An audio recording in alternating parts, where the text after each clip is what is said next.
And that is because we do not allow ourselves the idea that life is not serious.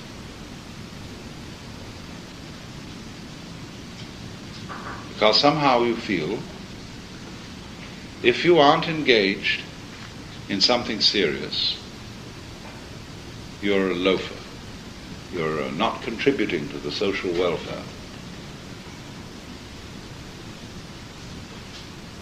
And so in this way the artist has a peculiar role in this society. Very, very interesting. Because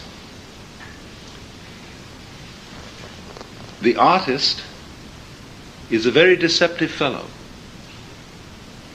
He appears to be the supreme luxury, the irrelevant fellow. You can afford an artist. You can afford to buy paintings if you have surplus money. That's a luxury. So you can support an artist, and we call it fine arts. The completely useless person who makes paintings, which are sort of big labels or posters that you stick on your utilitarian walls to decorate them. But on the other hand, the artist is the man who shows you the future long before everybody else sees it. The artist is the eye-opener.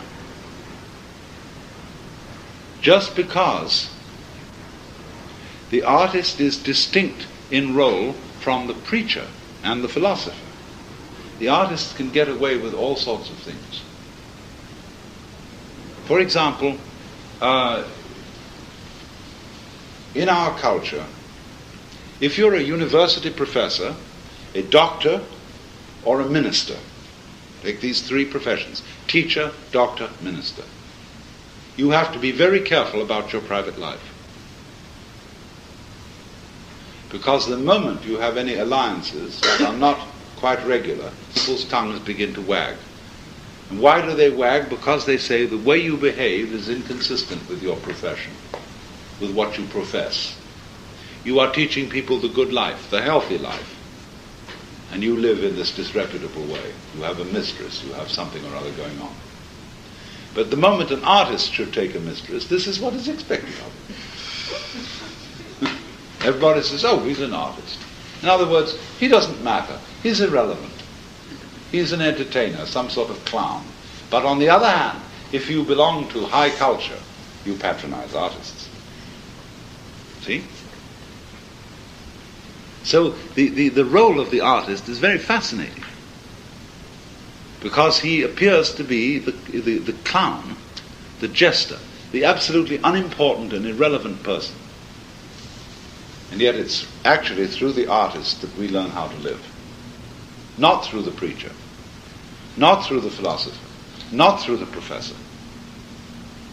It is the artist teaches us, whether he does it visually, in painting or sculpture, tactually, or whether, above all, in music. So a man like Mozart, who could well claim to be the greatest man in European history, was a kind of a gay, happy-go-lucky fellow with problems, money, illness, etc. But what a songbird, what a nightingale. And so then to this day, listening to Mozart is in England, the Glyndebourne Opera, this is about the farthest out fashionable, aristocratic thing you can do. To go to this lovely country house in Sussex and hear the Mozart operas.